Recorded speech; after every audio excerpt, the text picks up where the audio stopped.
গাজীপুরে বিস্ফোরক আইনে করা ৯ বছর আগের একটি মামলায় খালাস পেয়েছেন বিএনপির ভারপ্রাপ্ত চেয়ারম্যান তারেক রহমান। সোমবার ২ December Gazipur chief metropolitan magistrate আদালতের বিচারক আহমেদ শাহরিয়ার আরিক এ আদেশ দেন। এ নিয়ে গাজীপুরের বিভিন্ন থানায় করা ৪টি মামলা থেকে তিনি খালাস পেয়েছেন।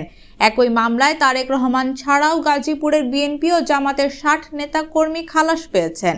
আদালত সূত্রে জানা গেছে, বাসে পেট্রোল বোমা নিক্ষেপ ও নাশকতার অভিযোগে ২০১৫ সালের ফেব্রুয়ারিতে তৎকালীন জয়দেবপুর থানার পুলিশ বাদী হয়ে মামলাটি করে।